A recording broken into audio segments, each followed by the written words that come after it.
अरे मिलेगी दिवाली छुट्टी, चिंता नहीं करो, ठीक है। चलिए लिखिए, लिखो बच्चों, लिखो लिखो। तो देखो देखो, ध्यान दो, इधर ध्यान दो। देखो हम लोग कहां तक पहुंच चुके थे बच्चों, हम लोग यहां तक पहुंच चुके थे कि हम लोग ये जान लिए कि कोई भी चीज सिंक या फ्लोट कब करेगा, अगर ऑब्जेक्ट का डेंसिटी, डेंसिटी ऑफ सब्सटेंस अगर जिस लिक्विड में उसको डुबा रहे हैं उससे ज्यादा है तो क्या कर जाएगा, सिंक कर जाएगा। लेकिन अगर ऑब्जेक्ट का डेंसिटी कम है लिक्विड के डेंसिटी से तो ऑब्जेक्ट क्या कर जाएगा बच्चों, फ्लोट कर जाएगा। ये चीज देखे।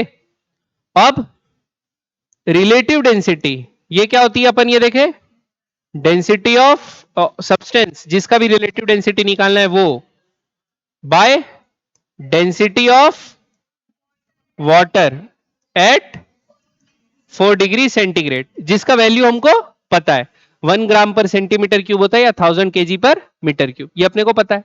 अच्छा दूसरा चीज, मैं रिकॉर्डिंग चालू किया हूं ना, हाँ दूसरा चीज, ठीक है, ये हो गया रिलेटिव डेंसिटी। अब दूसरा चीज ये बच्चों, रिलेटिव डेंसिटी ये भी देखे, ऑब्जेक्ट को एयर में नाप लो, weight in air divided by weight in air, अरे ये कहां से आ गया, weight in air minus weight in liquid, liquid water नहीं, क्या वहां वाटर बोल सकते हो, वेट इन वाटर। आ रही बात समझ में।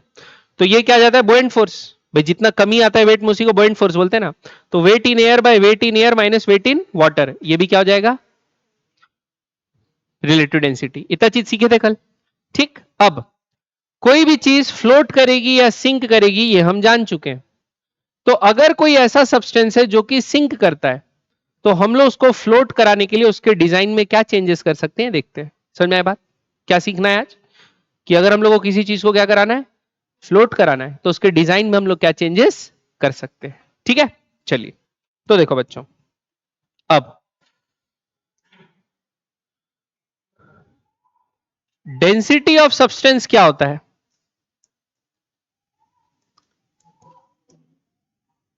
डेंसिटी ऑफ, सॉरी क्या लिख रहा हूं मैं, sorry sorry sorry, density of substance होता है mass of substance by volume. क्या होता है बच्चों, वॉल्यूम। आ रही बात समझ में। अभी सपोज मैं क्या कर रहा हूं, 2 किलो आयरन ले लिया, क्या ले लिया बच्चों, 2 किलो आयरन, और उसकी एक बॉल बना लिया, सॉलिड बॉल। कैसी बॉल बच्चों, सॉलिड बॉल। ये 2 किलो आयरन की सॉलिड बॉल है ना। तो 2 किलो आयरन, आयरन की डेंसिटी बहुत ज्यादा होती है तो 2 किलो जगह बहुत कम लेगी, तो बॉल छोटी सी बनेगी। 2 किलो की आयरन की बॉल क्या बनेगी, छोटी सी बनेगी, क्यों, उसका डेंसिटी बहुत ज्यादा होता है। आ रही बात समझ में। अभी मैं क्या करूंगा, इसकी डेंसिटी ज्यादा है क्योंकि इसका वॉल्यूम क्या है, बहुत कम। अब इसको पानी में डालूंगा तो पानी में क्या हो जाएगी, डूब जाएगी, पानी में डूब जाएगी। मैं क्या करूंगा, वही 2 किलो की बॉल को तैराना है, मास साथ में छेड़छाड़ नहीं कर सकता, वॉल्यूम के साथ तो मैं छेड़छाड़ कर सकता हूं, कर सकता हूं। कैसे करूंगा, मैं उसको हॉलो बना दूंगा। क्या बना दूंगा बच्चों, हॉलो। सॉलिड बॉल की जगह एक हॉलो शेल बना दूंगा। क्या बना दूंगा, सॉलिड बॉल की जगह हॉलो शेल। तो आप खुद सोचो, 2 किलो मास है, उतने सारे लोहे से शेल बनाऊंगा तो एक बड़ा सा शेल बनेगा कि नहीं बनेगा। क्योंकि मेटल सिर्फ कहां होगा, कॉर्नर्स पे होगा। मेटल कहां होगा, सिर्फ अंदर हवा होगी, कुछ नहीं होगा। समझ में आया कि नहीं आया। तो यही 2 किलो की बॉल अगर मैं हॉलो बनाऊंगा तो वो बड़े साइज की बॉल बनेगी कि नहीं बनेगी, ठीक। अब ये सॉलिड नहीं है, अंदर क्या है, एयर, और मेटल का है सिर्फ सरफेस पे, मेटल का है बच्चों सरफेस में, ठीक। तो मास तो वही रहा, मास तो वही रहा, लेकिन वॉल्यूम बहुत ज्यादा बढ़ गया कि नहीं बढ़ गया, वॉल्यूम बहुत ज्यादा बढ़ गया। बच्चों न्यूमरेटर सेम है, डिनोमिनेटर बहुत ज्यादा बढ़ गया, तो डेंसिटी गिरेगी कि बढ़ेगी, डेंसिटी कम हो जाएगी। तो मैं ऐसा शेप बना दूंगा कि इसका वॉल्यूम बहुत बढ़ जाए, वॉल्यूम बहुत बढ़ जाए, तो उसकी डेंसिटी गिर जाएगी। अब अगर डेंसिटी गिर गई है, डेंसिटी क्या हो गई है, गिर गई है, अब उसको पानी में डाल दूंगा, तो अब ज्यादा वॉल्यूम ऑफ वाटर रिप्लेस करेगा। जो ज्यादा वॉल्यूम ऑफ वाटर अगर वो रिप्लेस करेगा तो वो पानी जो रिप्लेस हुआ है उसका भी वेट क्या होगा, ज्यादा, और अगर 2 किलो के बराबर हो गया तो इसको संभाल लेगा कि नहीं संभाल लेगा? 2 किलो नहीं, 20 न्यूटन के बराबर, 2 किलो के बराबर नहीं, मास ऑफ वाटर 2 किलो के बराबर हुआ, तो 20 न्यूटन फोर्स लगा के इसको संभाल लेगा कि नहीं संभाल लेगा? तो ये डूबेगा, तैरने लगेगा। क्या करने लगेगा बच्चों? तैरने लगेगा। तो सेम कॉन्सेप्ट अपन क्या करते हैं, बोट के साथ करते हैं। जो बोट का हल होता है ना बच्चों, बोट का क्या होता है? हल। वो किस शेप का होता है? ऐसा होता है, ठीक। ये पार्ट बस लोहे का होता है, आयरन का, और ये पार्ट आप देखोगे खाली रहता है। ये पार्ट क्या रहता है बच्चों? खाली रहता है कि नहीं रहता है? यहां एयर रहती है। क्या रहती है यहां? एयर, ठीक। आप खुद बोलो, बोट के ऊपर पानी भर दिए, सपोज यहां पर पानी भर दिए, एयर की जगह क्या भर दिया बच्चों? पानी में। अब तो ये डूब जाएगी, इसलिए बोट में छेदा होता है, पानी भरता है, बोट क्या हो जाती है? डूब जाती है। लेकिन अगर मैं क्या किया हूं, सिर्फ बोट रखा हूं, क्या रखा हूं बच्चों? सिर्फ बोट रखा हूं, ठीक। अब बोट का कुछ मास होगा, लोहे से बनी है ना, ये लोहा है, ये लोहे का क्या होगा? कुछ मास होगा। सपोज अपन कितना है? 100 किलो है। कितने का लोहा है? 100 किलो लोहे की बोट बनी है। तो मैं उसको क्या किया, ऐसा हल का ऐसा शेप दे दिया, सर्कुलर टाइप का, सेमी सर्कुलर ऐसा, ठीक। यानी अंदर क्या है? खाली। अब इसको मैं पानी में उतारूंगा तो ये पानी रिप्लेस करेगा। पानी क्या करेगा? रिप्लेस करेगा। जितना पार्ट इसका डूबा हुआ है पानी के अंदर, वो इतना पानी रिप्लेस कर चुका है, नहीं रिप्लेस कर चुका? बताओ, इतने जगह का पानी है नहीं, इतने वॉल्यूम में जो पानी था वो रिप्लेस हो गया है, ठीक। अब इतने पानी में जो वॉल्यूम रिप्लेस, तो बहुत ज्यादा पानी रिप्लेस हो गया है। इसका वेट, इस पानी जो रिप्लेस हुआ है उसका वेट अगर कितना था? 100 इंटू जी इसके बराबर होगा, तो बोयंट फोर्स कितना लगेगा? 100 जी लगेगा कि नहीं लगेगा? तो इसका जो वेट होगा वो संभालेगा कि नहीं संभालेगा बोयंट फोर्स? समझ में आएगी कि नहीं आई? तो ये शिप क्या होगा? फ्लोट होने लगेगा। क्या होने लगेगा?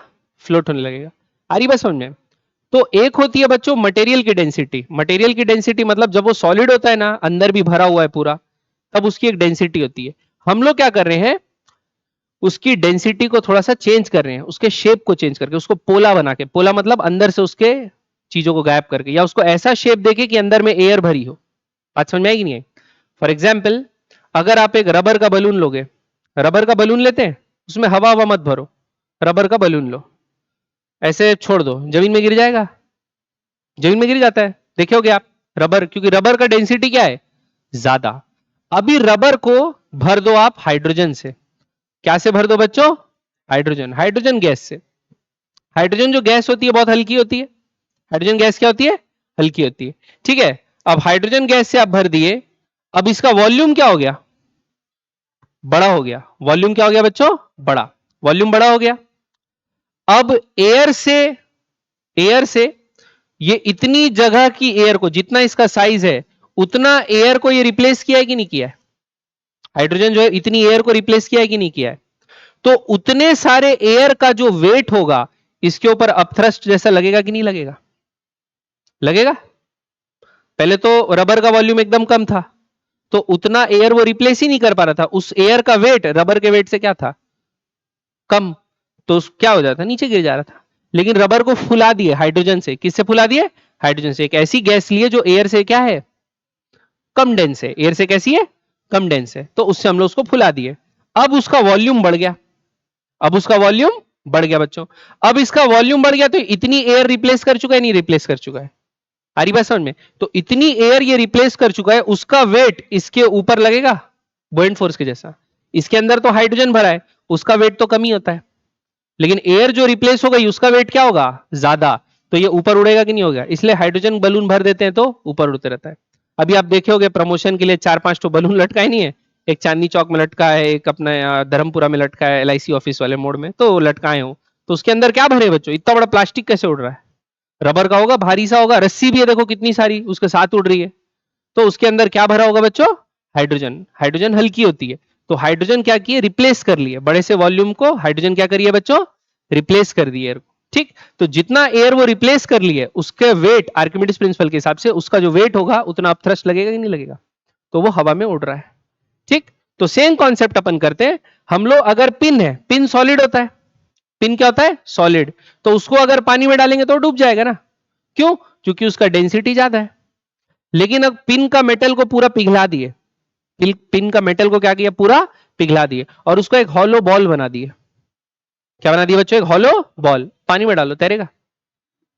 पानी में तैरेगा, क्यों? उसका वॉल्यूम बढ़ा दिया तो उसकी डेंसिटी क्या हो गई? कम। समझ में आया? तो कैसे हम लोग चीजों को फ्लोट करा सकते हैं? हम लोग चीजों को कैसे फ्लोट करा सकते हैं? उनकी एपेरेंट डेंसिटी कम करके। क्या कम करके? एपेरेंट डेंसिटी कम करके। और वो कैसी होगी? सेम मास होगा ऑब्जेक्ट का, बस उसका वॉल्यूम को आप इंक्रीज कर लोगे। ऐसा बनाओगे उसका शेप कि उसके अंदर में एयर भरी हो, या ऐसी चीज जो जिसमें तैराना है उससे हल्की हो, तो उसका एपेरेंट डेंसिटी कम हो जाएगा कि नहीं हो जाएगा? बात समझ में आएगी नहीं है? तो ऐसे हम लोग चीजों को फ्लोट कराते हैं, जो चीजें फ्लोट नहीं होने वाली रहती उनको ऐसे फ्लोट कराते हैं। क्लियर है कि नहीं है बच्चों? पक्का? तो ये चीज लास्ट जो आप लोगों को सिखाना था ये, ठीक है? और कुछ बचा तो नहीं मेरे ख्याल से इस टॉपिक में? कुछ बचा? खत्म हो गया ना? अब आप लोगों को जो शीट दिया हूं, जो बच्चे अभी आए जो लेट आए, कहाँ है? शीट ले लो, शीट ले लो। कितने लोग? वाह रे अतुल, फोन आ रहा है, बताओ। बांट लो। और दे दो, वो बच्ची को भी दे दो।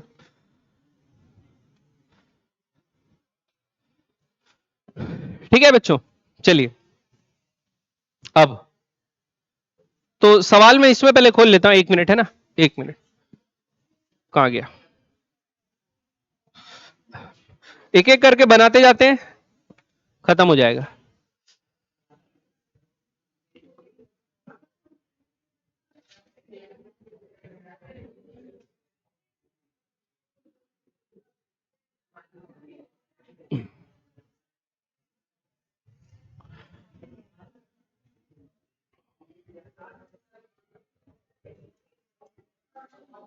वाह यार, खुल ही नहीं रहा है, क्या बात है?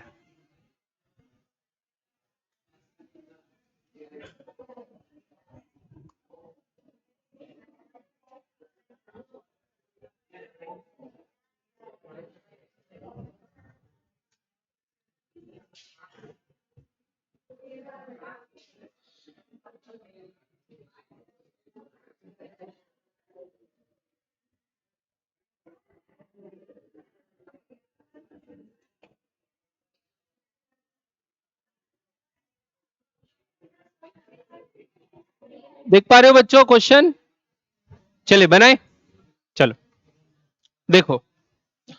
अब देखिए, पहला क्वेश्चन क्या है बच्चों? Right the common unit of, मैं इधर खड़े हो जाता हूं, sorry. Right the common unit of density. क्या है यूनिट डेंसिटी का? केजी पर मीटर क्यूब। लिख लो भाई, पहला आंसर क्या होगा? केजी पर मीटर क्यूब। ठीक है। अगला, what is density of water in SI units? तो क्या लिखेंगे? 1000 केजी पर मीटर क्यूब। क्योंकि बच्चों क्या बोला है? ऐसा यूनिट, ऐसा यूनिट होता है केजी पर मीटर क्यूब। और अगर ग्राम पर सेंटीमीटर क्यूब में पूछता तो क्या लिख सकते थे? 1 ग्राम पर सेंटीमीटर क्यूब। ठीक है, ये याद रहना है अपने को, वैल्यू क्या रखना है? याद रहना है। और किस टेम्परेचर पे ऐसा रहता है? 4 डिग्री पे। ठीक है। पानी एक ऐसा खूबसूरत चीज है, मैं आपको आखिरी में भी क्लास के बाद में बताऊंगा कि एकमात्र ऐसा मटेरियल है जिसका डेंसिटी क्या होता है, ऐसा होता है। टेम्परेचर अगर हम लोग कम करते हैं ना तो चीजें सिकुड़ती हैं, तो डेंसिटी क्या होनी चाहिए? बढ़नी चाहिए। लेकिन पानी का शुरू में तो टेम्परेचर बढ़ने से क्या होता है? टेम्परेचर कम होने से डेंसिटी कम होती है। लेकिन फिर और कम करोगे, जब वो क्या बन जाता है? सॉलिड बन जाता है ना, तो उसकी डेंसिटी कम हो जाती है। पानी लिक्विड में डेंसिटी ज्यादा है, सॉलिड में डेंसिटी कम है, ऐसा टाइप का हो जाता है। ठीक है। तो वो चीज भी हम लोग देखेंगे क्यों ऐसा होता है। ठीक। अगला, फिर what is the value of relative density of water? सारी डेंसिटीज अपन, रिलेटिव डेंसिटी अपन किससे कंपेयर करते हैं? वाटर से ही कंपेयर करते हैं। तो अगर हम लोग वाटर की रिलेटिव डेंसिटी निकालेंगे तो ऊपर क्या आएगा? Density of water. नीचे भी क्या आएगा? तो कट के क्या आएगा? तो वाटर की रिलेटिव डेंसिटी क्या होगी बच्चों? 1। वाटर की रिलेटिव डेंसिटी 1। तो अगर किसी सब्सटेंस की डेंसिटी, रिलेटिव डेंसिटी 1 से ज्यादा आई, मतलब वो पानी से ज्यादा डेंस है। और किसी की 1 से कम आई, मतलब वो पानी से कम डेंस है। बात समझ में आएगी नहीं? पक्का?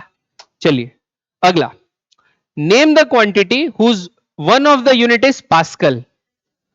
प्रेशर। क्या है बच्चों? प्रेशर। ठीक। अगला, state the unit in which pressure is measured. है ना, न्यूटन पर मीटर स्क्वायर। इसको प्यार से क्या बोलते हैं बच्चों? पास्कल। ठीक है। लेकिन इसके कुछ और भी यूनिट्स हैं। क्या है? कुछ और भी यूनिट्स है। वैसे इस क्वेश्चन में पूछा नहीं है, लेकिन फिर भी अपन लिख लेते हैं। ठीक है, तो लिख लो, कॉपी में लिख लो, some other units for pressure. ठीक है, some other units of pressure. इसको मिटा दूं ना, जिसका आंसर लिख चुके हैं।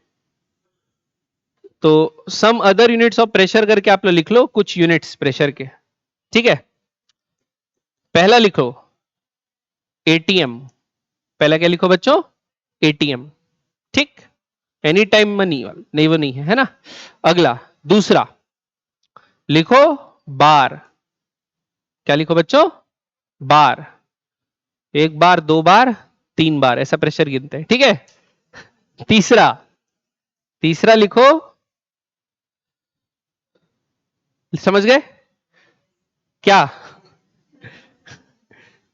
एमएम ऑफ एच जी लिखो, एमएम ऑफ मर्क्यूरी। ठीक है, क्या लिखो? MM of mercury. चौथा, टॉर। क्या लिखो बच्चों? टॉर।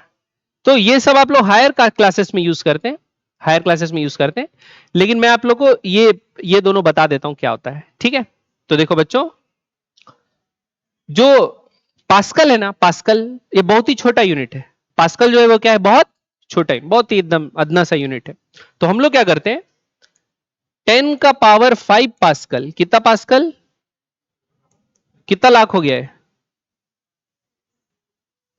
1 लाख। कितना हो गया? 1 लाख तो हुआ यार। कितना हुआ? 1 लाख। 10 का पावर 6 रहने से 10 लाख होता। तो 1 लाख कितना पास्कल? 1 लाख पास्कल होगा बच्चों एक बार। कितना होगा? एक बार। ये याद रखेंगे कि नहीं रखेंगे? याद रखेंगे। अब 1 ATM क्या होता है? Atmospheric pressure. क्या होता है बच्चों? Atmospheric pressure. 1 ATM होता है एटमॉस्फेरिक प्रेशर। तो ये याद रखना कि 1 ATM होता है 1.0325, ऐसी कुछ कुछ होता है, मेरे को उसके बाद का वैल्यू याद नहीं, मैं नहीं जानता। इंटू, कॉपी टेक्स्ट बुक से देख लेना, इंटू 10 का पावर 5 पास्कल। कितना होता है बच्चों? 1.30 या 1.03205, ऐसा कुछ कुछ रहता है, मेरे को याद नहीं है, पहले बता दे रहा हूं, लगभग ऐसी कुछ रहता है। 1.0325 इंटू 10 का पावर 5 पास्कल। क्लियर है बच्चों? अब ये जो टॉर है और ये एमएम ऑफ एच जी है, ये क्या में रहता है कि हम लोग का एक डिवाइस होता है बैरोमीटर। क्या डिवाइस होता है? बैरोमीटर। तो बैरोमीटर में ना मर्क्यूरी भरे रहता है, तो मर्क्यूरी का लेवल जितना राइज होता है ना, उसके हिसाब से हम लोग प्रेशर बताते हैं। रोजीएच वाला फॉर्मूला बताया हूं, तो मर्क्यूरी वैसी राइज होता है, मर्क्यूरी का डेंसिटी ज्यादा रहता है ना, तो वो कम राइज होता है, तो उसके हिसाब से हम लोग प्रेशर बताते हैं हाइट ऑफ मर्क्यूरी कॉलम से। तो उसमें यूज होता है एमएम ऑफ एच जी, ये आप हायर क्लासेस में पढ़ेंगे। ठीक है, और फिर क्या है? टॉर। तो जैसे हम लोग एटमॉस्फेरिक प्रेशर नापेंगे ना, एटमॉस्फेरिक प्रेशर, तो वो आता है बच्चों 760 mm ऑफ एच जी। कितना आता है? 760 mm ऑफ एच जी। मतलब अगर एटमॉस्फेरिक प्रेशर है ना, तो मर्क्यूरी का कॉलम कितना ऊपर उठता है? 760 mm, मतलब 76 सेंटीमीटर ऊपर उठता है। कितना ऊपर उठता है? 76 सेंटीमीटर ऊपर उठता है। तो उसको क्या बोलते हैं हम लोग? एक एटमॉस्फेरिक प्रेशर। तो ये 1 ATM के बराबर भी होगा।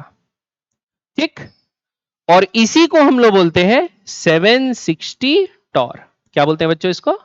760 टॉर। तो ये आपस में इनके रिलेशनशिप है। ठीक, तो ये सब मैं ऐसे ही रोल मारने के लिए बता रहा हूं, आप लोग को अभी यूज नहीं होगा।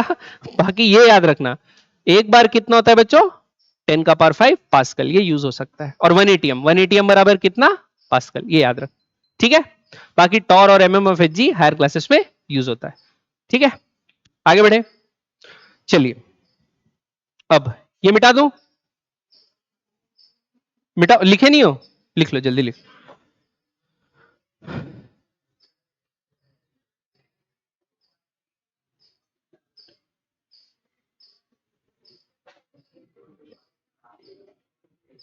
अरे मुंह से नहीं लिखो, हाथ से लिखो। ठीक है, मिटा दूं?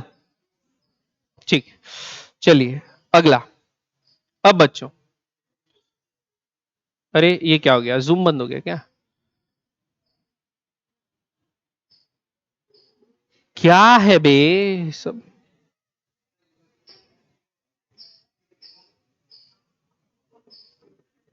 बहुत कठिन है यार पढ़ाना इसमें। हाँ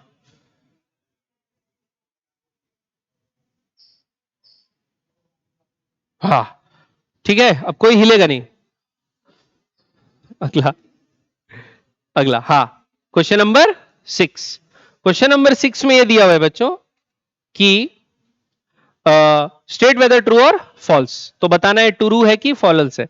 बुएंट force depends on the nature of object emerge in the liquid. Nature पे डिपेंड करता है, अच्छा लड़का है तो उसमें बुएंट फोर्स लगेगा और वो डूबने से बच जाएगा, बुरा लड़का है तो डूब जाए। ऐसा है क्या? सिर्फ तीन चीजों पे डिपेंड करता है, क्या? वॉल्यूम ऑफ ऑब्जेक्ट, दूसरा डेंसिटी ऑफ लिक्विड जिसमें डुबाए हैं, और तीसरा एक्सेलरेशन ड्यू टू ग्रेविटी। ठीक है, फिर B part, Archimedes principle can also be applied to gases. Archimedes principle किसी भी फ्लूइड के लिए एप्लीकेबल है बच्चों, फ्लूइड के लिए एप्लीकेबल है, तो जरूर ये बात ट्रू है और ये बात क्या है? सरासर गलत। ठीक है, अगला, in which direction does the buoyant force on on object act due to a liquid? Upward. कहां लगता है? अपवर्ड। अपवर्ड क्यों लगता है भाई? क्योंकि जो लोअर सरफेस होती है उसमें प्रेशर ज्यादा होता है, तो फोर्स हमेशा कैसे लगता है? ऑब्जेक्ट के तरफ, ऑब्जेक्ट के तरफ। तो ऑब्जेक्ट सपोज स्पीयर भी हो, ऑब्जेक्ट कैसा है बच्चों? स्पीयर। तो देखो, प्रेशर के कारण फोर्स ऐसा लगेगा चारों डायरेक्शन में, लगे नहीं लगे बच्चों? ऐसा। तो ये जो नीचे वाले फोर्सेस है इनकी वैल्यू क्या रहेगी? ज्यादा, क्योंकि ये हाइट में नीचे, तो प्रेशर ज्यादा है तो फोर्स क्या होगा? ज्यादा। और ऊपर हाफ में जो फोर्सेस है उनकी वैल्यू क्या रहेगी? कम। इसीलिए नेट फोर्स कहां लगेगा? नीचे से ऊपर। समझ आई बात? कहां लगेगा बच्चों? नीचे से ऊपर। अगला, next question, what is the other name of buoyant force? क्या बोलते हैं बच्चों? Up thrust. क्या बोलते हैं? Up thrust. क्लियर है? अगला, name the force which makes heavy object appear light when emerged in liquid? Buoyant force, BUOYANT force. ठीक है, व्हाट इज अप थ्रस्ट? ऐसा थोड़ी लिखिएगा, है ना? अप थ्रस्ट क्या है? जब एक ऑब्जेक्ट को हम लोग फुली या पार्शियली इमर्स करते हैं किसी लिक्विड में, तो उसमें जो फोर्स एक्ट करता है अपवर्ड डायरेक्शन में, उसको क्या बोलते हैं? Up thrust. ठीक है, चलिए आगे बढ़े। अरे बंदो ना, चलिए अगला बच्चों, अगला बताइए, name the principle which gives the magnitude of buoyant force acting on an object emerge in a liquid? Archimedes principle. Archimedes principle क्या बोलता है कि अपथ्रस्ट या जो बुएंट फोर्स है वो किसके बराबर होगी? वॉल्यूम ऑफ लिक्विड रिप्लेस, भाई जितना वॉल्यूम ऑफ लिक्विड का रिप्लेस किए हो उसके वेट के बराबर। उसके किसके बराबर? वेट के बराबर। तो वॉल्यूम ऑफ लिक्विड कितना रिप्लेस होता है? जितना वॉल्यूम ऑफ क्या होता है? ऑब्जेक्ट होता है। लेकिन हमको मास ऑफ लिक्विड निकालना है ना, क्योंकि लिक्विड का वेट निकाला है, तो डेंसिटी कौन सी मल्टीप्लाई होगी? Density of liquid. और ये तो मास हुआ, तो वेट बनाने के लिए उसमें क्या मल्टीप्लाई करना पड़ेगा? जी। तो बुएंट फोर्स का फॉर्मूला क्या होता है बच्चों? वी रो जी, जिसमें वी है वॉल्यूम ऑफ ऑब्जेक्ट, रो है डेंसिटी ऑफ लिक्विड, और जी क्या है? जी जी। ठीक है, आगे बढ़े। अगला, कहां गया भाई? अच्छा, क्या है? Liar relative density of liar, पता नहीं ऐसा लिखा होगा, इसको हटा दो। रिलेटिव डेंसिटी ऑफ मर्क्यूरी कितना है बच्चों? 13.6। What does this statement mean? क्या मतलब? क्या मतलब है इसका? क्या मतलब है? क्या बोल रहे हो सिमरन? बोलो जोर से। मर्टिन, मर्क्यूरी का डेंसिटी 13.6 है। डेंसिटी का कोई यूनिट ही नहीं होता। इसका ये मतलब है, गजोधर लोग सुनो, इसका ये मतलब है कि मर्क्यूरी की जो डेंसिटी है, डेंसिटी ऑफ मर्क्यूरी 13.6 टाइम्स है density of water at 4 degree centigrade. आ रही बात समझ में? रिलेटिव डेंसिटी क्या होता है? Density of substance divided by density of water, ये होता है। तो इसको इधर ले जाके मल्टीप्लाई कर दोगे तो डेंसिटी ऑफ मर्क्यूरी क्या आएगी? 13.6 into density of water at 4 degree centigrade. तो ये बता रहा है वैल्यू कि जो डेंसिटी ऑफ मर्क्यूरी है it is 13.6 times more 13.6 times the density of water eight क्या 104 डिग्री सेंटीग्रेड, जो कि कितनी होती है 1 ग्राम पर सेंटीमीटर क्यूब। तो इसमें 1 ग्राम पर सेंटीमीटर क्यूब मल्टीप्लाई कर देंगे तो इसकी डेंसिटी क्या हो जाएगी मर्क्यूरी की 13.6 ग्राम पर सेंटीमीटर क्यूब। समझ में आ गई बात? ठीक है, तो अगर मैं बोला एक बर्फ का टुकड़ा है उसकी डेंसिटी है 0.9 तो क्या समझेंगे इससे? रिलेटिव डेंसिटी 0.9 है ना। डेंसिटी ऑफ सब्सटेंस या density of ice is 0.9 times density of water at 4 degree centigrade. समझ में आ गई बात? पक्का? आगे बढ़े, चलिए। बहुत कचरा हो गया, 1 मिनट। यही है ना? हाँ, ये बताओ भाई, what is the name given to thrust per unit area? Pressure. क्या बोलते हैं बच्चों? कहां गया? हाँ, प्रेशर। ठीक है, अगला, what is the scientific name of upward force acting on an object? Buoyant force. क्या बोलते हैं? Buoyant force. अब नहीं लिखा रहा है ना, बीएफ लिख देता हूं मैं। अगला, what is meant by the term buoyancy? Buoyancy का मतलब क्या है? बोयेंट फोर्स तो समझ गए, बोयेंसी बोलने से टेंडेंसी क्या? अच्छा, जो फ्लोट नहीं कर रहा है वो बोयेंट नहीं है, उसमें बोयेंट फोर्स ही नहीं लगेगी। तुम पानी में कूदे तो बोयेंट फोर्स तुम में भी लगेगी ना, भले तुम तैरो कि डूबो। तो बोयेंसी क्या है? हाँ देखो, ये है कि वेट तो कम होगा पानी के अंदर। क्या होगा? वेट पानी के अंदर कम होगा, यही है बोयेंसी। बोयेंसी का मतलब क्या है कि आप अगर किसी ऑब्जेक्ट को पानी में डुबाते हो या आप किसी लिक्विड में डुबाते हो पार्शियली या फुली, तो उसके वेट में क्या आ जाएगी? कमी। इसी प्रॉपर्टी को बोलते हैं बोयेंसी। क्या बोलते हैं बच्चों? बोयेंसी, है ना। whenever an object is fully or partially immersed in a fluid, liquid भी नहीं, फ्लूइड, गैस भी हो या लिक्विड भी हो, its weight reduces, its weight reduces, this is known as buoyancy। क्यों होता है वो? buoyant force के कारण होता है। समझ में आई बात? आगे बढ़े बच्चों, अगला, what causes buoyancy on a boat? buoyancy किसके कारण होती है? हाँ, क्या जवाब है भाई। buoyancy, weight of object, weight of water या वेट ऑफ लिक्विड डिस्प्लेस, जितना भी आप लिक्विड को डिस्प्लेस किए हो उसके वेट के बराबर क्या लगता है? अपथ्रस्ट लगता है। ठीक, अगला, why does ice floats on water? क्योंकि आइस की डेंसिटी कम है एज कंपेयर टू वाटर। ठीक है, अगला, अच्छा एक जबरदस्त चीज बताता हूं, अभी सुनो। कहां गया ओपन बोर्ड? ये देखो, अबे ये क्या हरकत है, 1 मिनट, बढ़िया चीज बताता हूं, मजा आएगा, सुनो। देखो, पानी की रिलेटिव डेंसिटी क्या होती है बच्चों? मस्त चीज है, सुनो सुनो अच्छे से सुनो। पानी की, वाटर की रिलेटिव डेंसिटी क्या होती है? 1। तो पानी में कौन कौन तैरेगा जिसकी रिलेटिव डेंसिटी 1 से ज्यादा होगी कि कम? बात मानते हो? चलो, एक ऑब्जेक्ट लिया जिसकी रिलेटिव डेंसिटी है 0.8, ये पानी में तैरेगा? ठीक, क्या ये पूरा डूब जाएगा? 50% डूबेगा। कितना परसेंट डूबेगा? कितना परसेंट पानी के अंदर है, कितना परसेंट पानी के बाहर? अच्छा, ये 0.8 है तो 80 बोल दिए, ऐसा क्यों? रैंडम गेस कर रहे हो क्या बिना कैलकुलेशन के? देखो देखो, मैं बताता हूं मस्त चीज। देखो, ये आपका, आपका नहीं, हम सबका लिक्विड है, ठीक है। अब इसमें इसकी जो डेंसिटी दी है वो कितनी दी है बच्चों?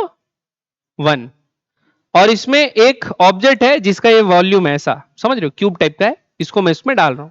देखो ना, पानी के ऊपर बर्फ डालते हैं तो बर्फ का कुछ पार्ट ऊपर रहता है, पूरा पार्ट अंदर नहीं धंसता है। तो देखो, बोयंसी ऐसा नहीं करेगी कि ये इसको बर्फ को ऊपर फेंकने लगे, ऐसा तो नहीं करेगी ना। ठीक, तो बोयंट फोर्स को क्या संभालना है? वेट संभालना है ना। बोयंट फोर्स को क्या संभालना है? वेट संभालना है। ठीक, तो वो पानी भी उतना ही रिप्लेस कराएगी ना ताकि इसका वेट संभल जाए। आ रही बात समझ में? क्योंकि अगर पूरा वॉल्यूम के कारण पानी रिप्लेस करे, अब खुद सोचो, सपोज ये पूरा वॉल्यूम डूब गया, क्या हुआ बच्चों? ये पूरा वॉल्यूम डूब गया, मैं मानता हूं ये पूरा वॉल्यूम डूब गया, तो देखो जो बोयंट फोर्स होगा वो कितना लगेगा? बुओयंट फोर्स होगा वो कितना लगेगा? वो लगेगा डेंसिटी जो इसका होगा, जो कि दिया हुआ है, डेंसिटी ऑफ सब्सटेंस दिया हुआ है, into volume of substance into g, इतना लगेगा बुओयंट फोर्स। इतना लगेगा क्या? Buoyant force. ठीक, बुओयंट फोर्स नहीं लगेगा, ये इसका वेट है। क्या है? वेट। वेलोसिटी ऑफ क्या लेना पड़ेगा मेरे को? उल्टा बोल दिया, अरे सॉरी सॉरी सॉरी, क्या कर रहा हूं यार मैं, एक मिनट। बुओयंट फोर्स निकाल रहा हूं ना, बुओयंट फोर्स होगा, वॉल्यूम किसका होगा? सब्सटेंस का। डेंसिटी किसकी होगी? लिक्विड की। और क्या होगा? जी। तो इतना लगेगा बुओयंट फोर्स। और ऑब्जेक्ट का वेट कितना होगा? वॉल्यूम होगा सब्सटेंस का, डेंसिटी होगा सब्सटेंस का, और क्या होगा? जी। आ रही बात समझ में? तो अगर ये वैल्यू देखूंगा मैं, कौन सा? वीएस इंटू रो एल, तो ये आएगा 1 इंटू वी, इतना आएगा, इंटू जीबी, इंटू कितना? जीबी। तो ये वैल्यू आ गया बुओयंट फोर्स का कितना बच्चों? वीजी। और इधर देखते हैं, वॉल्यूम वी है, जितना सब्सटेंस का वॉल्यूम उतना सब्सटेंस का वॉल्यूम वी। डेंसिटी कितना है? 0.8 इंटू जी, तो ये कितना आएगा बच्चों? 0.8 वीजी। कितना आया? 0.8 वीजी। तो वेट 0.8 वीजी है। वेट कितना है बच्चों? 0.8 वीजी है, डाउनवर्ड जो लग रहा है। और अपथ्रस्ट कितना लग रहा है? अपथ्रस्ट वीजी लग रहा है। तो क्या बर्फ को जैसी पानी अंदर डालोगे तो बर्फ क्या रॉकेट जैसा उड़ने लगेगा? पानी से बाहर आ जाएगा? नहीं होगा ना। तो आप देखोगे पूरा नहीं डूबता, जैसे ही आप बर्फ को छोड़ोगे तो पूरा नहीं डूबता, पूरा डूबता नहीं है। तो क्या होता है, उसका वेट है 0.8 वीजी। तो बुओयंट फोर्स भी कितना लगने का कोशिश करता है कि 0.8 वीजी लगा के उसको रेस्ट पे ले आऊं। तो उसके लिए वो पूरा नहीं डूबेगा, सिर्फ कितना हिस्सा डूबेगा? 0.8 वी डूबेगा ना। कितना डूबेगा बच्चों? 0.8 वी, 0.8 ऑफ वॉल्यूम डूबेगा, है कि नहीं? 0.8 ऑफ वॉल्यूम डूबेगा, क्योंकि इतने ही पानी का वेट क्या हो जाएगा? 0.8 वीजी हो जाएगा, जो कि उसके वेट को क्या करेगा? संभाल लेगा। तो पूरा डूबने का जरूरत है? तो कोई भी ऑब्जेक्ट अगर फ्लोट करता है ना, तो कभी पूरा नहीं डूबता, कुछ पार्ट क्या रहता है बच्चों? ये बात समझ में आया कि नहीं है? कुछ पार्ट क्या रहता है? ऊपर। तो कितना परसेंट पार्ट ऊपर रहता है वो ऐसे निकाल सकते हैं, लिख लो, ये फॉर्मूला लिख लो, कभी काम आ जाएगा, ठीक है, ओलंपियाड वगैरह में। तो लिखो, तो क्या आएगा? वॉल्यूम, या ऐसे लिखो, वॉल्यूम मत लिखो, fraction of volume immersed, fraction of volume immersed, ये कितना होगा? Density of substance by density of liquid into 100। कितना होगा बच्चों? Density of substance by density of liquid into 100। तो सब्सटेंस की डेंसिटी कितनी है? 0.8। लिक्विड की डेंसिटी 1 इंटू 100, तो कितना अंदर रहेगा? 80% पानी के अंदर, 20% पानी के ऊपर। क्लियर है? अब आप लोग घर जाना, नहीं घर तो जाओगे ही, ऐसे नहीं आज ही जाना मत बोल रहा हूं, रोज जाना। अभी जब घर जाओगे ना, तो बर्फ की क्यूब निकालना, बर्फ का क्यूब निकालना फ्रिज से, और कहां डाल देना? पानी में डाल देना। तो आप गौर करना कि 90% बर्फ का लेंथ नाप लेना। बर्फ का क्या नाप लेना बच्चों? लेंथ। बड़ा बर्फ का टुकड़ा लेना, मड़स है ना, छोड़ो, है ना, तो उसका लेंथ नाप लेना। तो लेंथ आ रही होगी कुछ, फिर उसको बर्फ को पानी में डाल देना। अब आप देखना, सपोज एल लेंथ थी, कितनी थी? L length. तो आप देखोगे कि अभी जो डूबा हुआ पार्ट है ना, वो कितना है? 0.9 एल। कितना डूबा हुआ है? 0.9 एल। मतलब 90% डूबा हुआ है और 10% कहां है? बाहर। समझ में? ऐसा क्यों? क्योंकि बर्फ की डेंसिटी होती है बच्चों 0.9 और पानी की डेंसिटी होती है 1। तो फ्रैक्शन ऑफ पार्ट जो डूबा रहेगा वो कितना है? 90%। समझ में आ गया बात? पक्का? क्लियर है? इसलिए पूरा पार्ट डूबता नहीं, कुछ पार्ट डूबता है, कुछ पार्ट नहीं डूबता। समझ में आ गया बच्चों? पक्का? और अगर आप जबरदस्ती डुबाओगे तो क्या होगा? जैसे ही छोड़ोगे वो ऊपर आ जाएगा। वो मग्गा उल्टा करके डालते थे, याद है? हवा भरी रहती है ना, हवा भरी रहती है तो हॉलो है, तो हल्की है, तो अपन क्या है, उतना वॉल्यूम ऑफ वाटर रिप्लेस कर दे रहे हैं, तो उसका वेट क्या होगा? बहुत ज्यादा। तो जैसे ही मग्गे को छोड़ते हैं, मग्गा अपने आप कहां आता है? ऊपर आता है। प्लास्टिक बॉल को कभी डाले हो पानी अंदर और छोड़े हो, पानी बाहर निकलती है? स्विमिंग पूल में खेलते नहीं थे रबर के बॉल से, है ना, रबर के बॉल को पैर के नीचे रख के उसको दबाते हैं, उस पर खड़े होते हैं और फिर छोड़ते हैं, तो अंदर से निकलता है, मुंह पे लगता है किसी के, बहुत मजा आता है ना। जैसे तैरते तैरते गए, बॉल को, प्लास्टिक बॉल जो रहती है खेलने वाली, उसको नीचे ले गए, उसका मुंडी में छोड़ दी, लगता है ना। खेलोगे नहीं खेले, क्यों? अब थ्रस्ट ज्यादा रहेगी, उसका वेट क्या है, कम, तो भाई एक्सेलरेट होगी कि नहीं अपर डायरेक्शन में, ठीक है, तो तेजी से फिर ऊपर आती है, फिर उसके बाद आके पानी पे गिरती है, और गिरने के बाद देखोगे हल्का सा पार्ट पानी के अंदर रहता है, मेजर पार्ट क्या रहता है, पानी के बाहर, क्योंकि जो हल्का सा पार्ट डूबा हुआ है ना, वही उतना पानी रिप्लेस कर चुका है कि जो बॉल की वेट को क्या करेगा, संभाल लेगा। समझ में आया बच्चों? यही खेल है बुओयंट फोर्स का। क्लियर है? समझ में आया? ऊपर से तो नहीं गया? चलिए, कहां थे हम लोग? हम लोग कोंडा गांव में थे, हाँ यहां थे। अगला समझ गए, आइस फ्लोट्स ऑन वाटर समझ गए, और कितना पार्ट फ्लोट होगा इसका फॉर्मूला भी समझ गए, कैसे निकालेंगे, वैसे आप लोग को पूछेगा नहीं लेकिन मैं फिर भी बता दूं। अगला, what force acting on an area 0.5 metre square will produce a pressure of 500 pascal? तो इसके लिए कौन सा फॉर्मूला लगाएंगे बच्चों, है ना, वेरी गुड। प्रेशर बराबर क्या होता है, फोर्स अपॉन एरिया। प्रेशर का वैल्यू कितना दे दिया है, 500, प्रेशर का वैल्यू क्या दे दिया है, 500, पास्कल मतलब ऐसा यूनिट में दिया है। फोर्स अपने को निकालना है, एरिया कितना दिया है बच्चों, 0.5, तो फोर्स बराबर क्या आएगा, ये ऊपर जाएगा, 5 5 जा 25, पॉइंट लगा था तो एक जीरो कट गया, तो एक जीरो लगेगा, तो कितना आएगा बच्चों, 250 न्यूटन। समझ में आई बच्चों बात? पक्का? समझ में आया? लिख लो।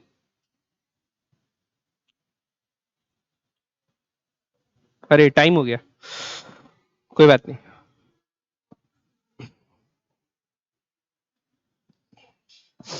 लिख लिए, आगे बढ़े। चलिए अगला, name the scientist who gave magnitude of buoyant force acting on a solid object emerged in liquid.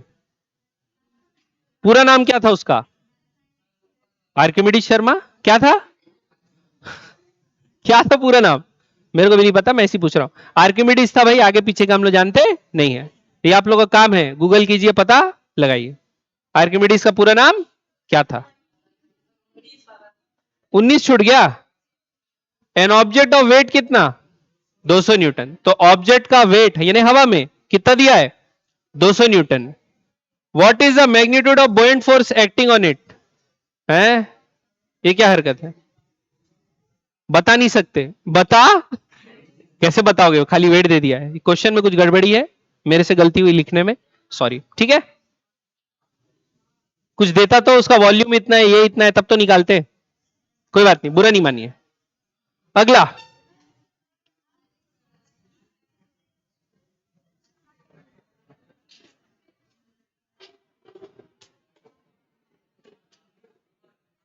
अरे हाँ, एक मिनट एक मिनट एक मिनट, मेरे तेज दिमाग ने पता लगा लिया। ऑब्जेक्ट बोला है फ्लोट हो रहा है, ऑब्जेक्ट बोला है, तो जितना वेट है उतना ही क्या होगा, बुओयंट फोर्स, तो बुओयंट फोर्स कितना लग रहा होगा, सही क्वेश्चन है वो, गलत क्वेश्चन नहीं है, मेरा स्लो दिमाग काम नहीं कर रहा था, ठीक है, तो 200 न्यूटन, ठीक है बच्चों। तो ये शीट आप लोग कंप्लीट करके आएंगे, इसको हम लोग आगे कंटिन्यू करेंगे।